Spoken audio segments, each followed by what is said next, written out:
Leo, muchas gracias y bueno, quiero empezar agradeciendo a la Asamblea Mundial por esta invitación. Para mí es un gusto enorme poder conversar sobre este tema y sobre todo con especialistas, ¿no? Con personas que por años veo están trabajando la materia, así es que de algún modo soy creo la más novata en el tema, pero quiero compartirles igual la experiencia de como periodista, ¿no? Haber investigado este tema en el Perú. El año pasado a raíz de algunos incendios que habían ocurrido en la región Ancash, que es una región que está ubicada al norte de Lima, la capital del Perú. A raíz de algunos incendios y sobre todo en áreas naturales protegidas, tuvimos la idea de poder ver qué está pasando en nuestro país con respecto a los incendios forestales. En ese sentido es que de algún modo dijimos vamos a investigar y vamos a investigar a nivel nacional.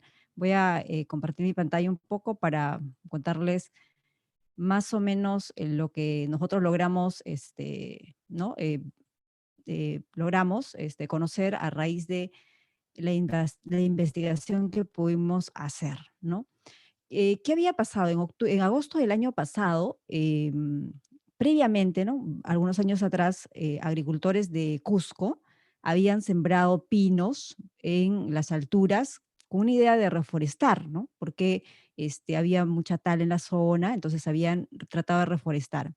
Pero al parecer en esa zona, en agosto, un agricultor había ido a quemar pastizales para luego seguir sembrando, ¿no? Entonces, este fuego se había salido de control, la persona parece que no se dio cuenta, se salió de control y generó un tremendo incendio. A raíz de este incendio, decenas de personas se enteran y van a buscando apagar el fuego. ¿Por qué? Porque querían salvar estos pinos, ¿no? Ellos estaban, lo habían sembrado, les había costado, habían trasladado las plantas hasta las alturas, en zonas inhóspitas, el agua. Entonces ellos tratan de llegar de todas maneras, como sea, para apagar este incendio. Y van decenas de personas.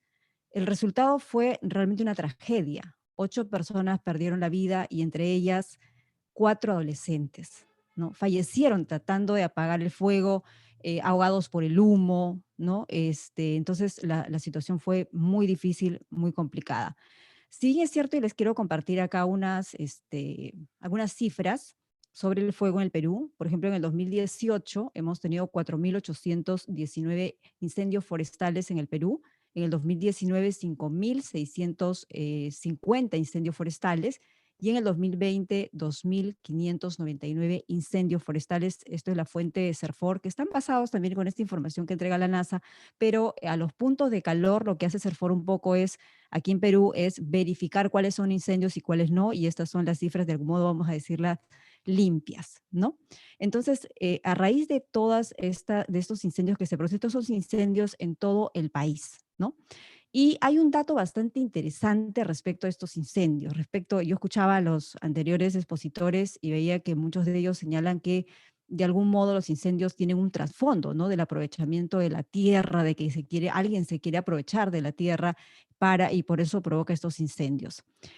Aquí en el Perú, según la data oficial, el 98% de los incendios forestales son provocados por la mano del hombre.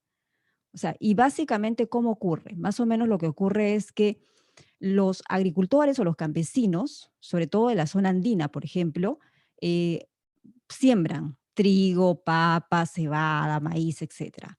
Cuando ellos han cosechado, se queda estas residuos de las plantas, ¿no? Y entonces, para ellos volver a sembrar, esto tiene un tiempo, lo que hacen es quemar. Queman para liberar la tierra para volver a sembrar otra vez, ¿no?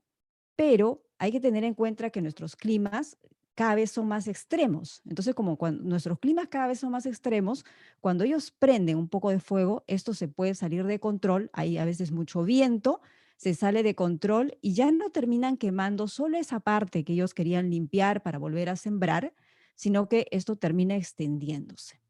Y acá hay algunas falencias, ¿no? ¿Cuáles son estas falencias?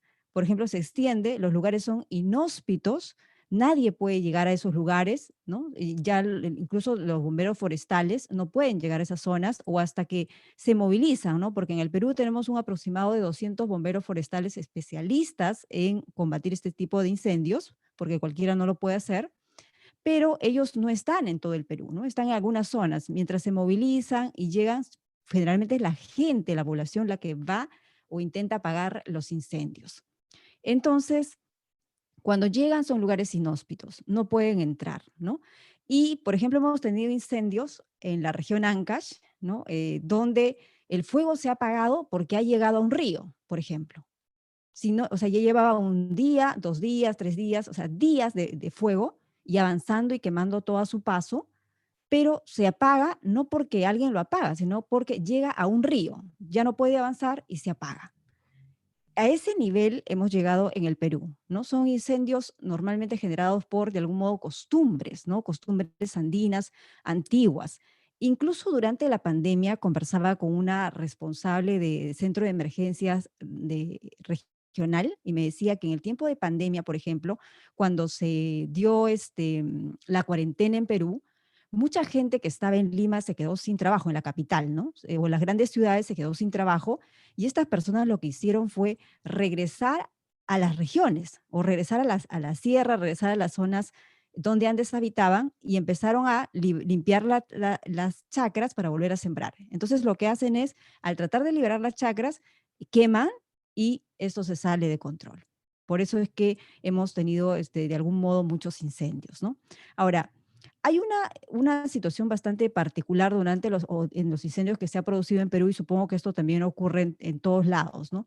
De todos estos incendios, por ejemplo, que en el 2020 se produjeron en el Perú, que fueron 2.599, 77 se produjeron en áreas naturales protegidas. Todos sabemos que las áreas naturales protegidas, pues, tienen una razón de ser, ¿no? Porque muchas veces estamos protegiendo fauna o flora endémica, ¿no? Y necesitamos que tenerlos, ¿no? Que no se pierdan. Pero los incendios ocurren en zonas naturales, en áreas naturales protegidas. Ocurren además en las áreas de amortiguamiento, ¿no? Que son las áreas cercanas al área natural protegida. Algunas veces ocurren en la zona de amortiguamiento y llegan al área natural protegida. La pérdida realmente es incalculable. Yo consultaba con algunos especialistas y me decían que, por ejemplo, cuando ocurre un incendio en un sector, ¿no? En un lugar determinado, al año siguiente, porque uno puede decir, bueno, acá se ha incendiado, pero esto se va a recuperar, ¿no? Al otro año nuevamente la vegetación va a volver. Pero el problema es que los especialistas me decían, por ejemplo, que sí puede volver la vegetación. La cobertura vegetal de una zona incendiada podría retomarse para el otro año en un 70%, pero la biodiversidad de esa zona, de la fauna, solo en un 40%. ¿Qué significa eso? Significa que esa zona, o en esa zona, va a recuperarse la cobertura, pero con especies predominantes. Y las especies endémicas simplemente se pierden, desaparecen. A mí me parece es una pérdida realmente terrible, ¿no? Porque la idea es que vuelva, pero volviera todo, ¿no? Pero no es así. Ahora, más o menos un poco esbozando cuáles son las causas, ¿no? De lo que generan estos incendios, como le decía, tiene que ver mucho con las costumbres aquí en el país, ¿no? Hay muy pocos casos, sí, donde se está acusando a alguna empresa o algunas empresas de propiciar los incendios para apoderarse de terrenos de pequeños agricultores, pero es bastante poco en realidad más hacia la costa. ¿No? Pero más que nada el tema es de la costumbre y porque además en el país no hay una política de control de incendios o de control de estas quemas, ¿no? Más bien lo que se ha hecho es penalizar. En el Perú hay pena de cárcel para quien provoca un incendio forestal. El problema es que nunca descubren quién lo hizo, ¿no? Y si lo hizo aparte, lo hizo por un accidente, entonces no hay dolo, no hay pena. Y también tiene que ver mucho con los climas extremos, como decía, ¿no? Si prendes un poco de fuego, esto se te sale de control porque cada vez pues los climas son mucho más extremos. Y sobre todo creo que falta conciencia para entender la magnitud del problema. No hemos entendido de repente que esto afecta a nuestro medio de vida, que afecta a nuestros glaciares, que tiene una afectación enorme para todos nosotros, ¿no? Algunos expertos sugerían, por ejemplo, que tiene que haber unas políticas del Estado para crear conciencia, pero no solo para decirle al campesino esto es malo, sino más bien conversar con el campesino, hacerle entender que esto afecta a su medio de vida para que el mismo campesino también proponga salidas, ¿no? Y junto, estados con los campesinos lleguen a consensos y entiendan cómo podrían aminorar los incendios, para que haya menos, ¿no? Porque son realmente bastantes los que tenemos en el Perú. Eso básicamente es lo que quería compartir de mi experiencia reporteando un poco, ¿no? Respecto a este tema de los incendios forestales.